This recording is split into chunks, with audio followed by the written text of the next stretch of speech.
Kinwestiyon ng ilang mambabatas kung bakit nasimot ang confidential at intelligence funds ng Office of the President noong isang taon.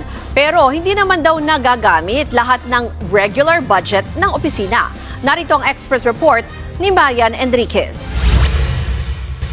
Sumalang sa plenary debates ang panukalang 27 billion pesos na budget ng Office of the President para sa 2026. Pinuna ni ACT Teachers Party List Representative Antonio Tino ang paggasta sa confidential at intelligence funds ng OP. Lumalabas na 1.1 billion pesos pala ang disbursement kada quarter sa CIF at ang utilization rate 100%.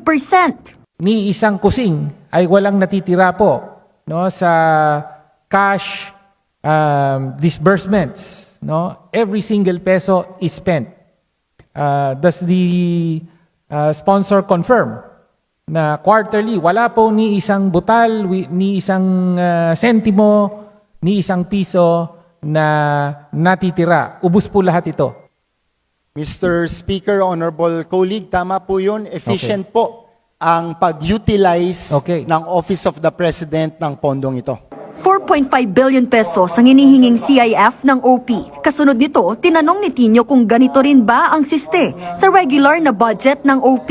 Dito lumabas na 78% lang ang nagagamit sa naturang pondo. Kaya tanong ni Tino, bakit kapag confi at intel funds, simot agad, pero pag regular budget, pahirapan ang paggasta? We expect agencies to obligate over 90%, di ba? Yun ang gusto natin. So, 78, medyo mababa nga. Bakit pagka CIF, nako, ubos, ni isang sentimo walang natitira. Pero pagka yung regular budget, subject to the normal reporting and accounting procedures of COA, medyo mabagal tayo, 78%.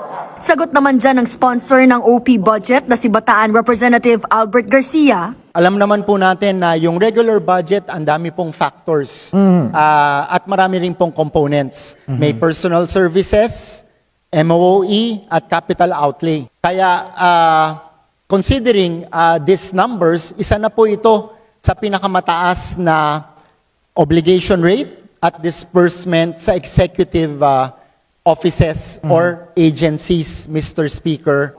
Sunod na tanong ni Tino, saan ba ginagamit ang confi at intel funds ng Pangulo? Sabi ni Representative Garcia, ilan sa mga pinaglalaanan nito ang pagkakonduct ng Presidential Situation Room, Cybersecurity Anti-Terrorism Council, Project Management Center, National Maritime Center at Presidential Organized Crime Commission.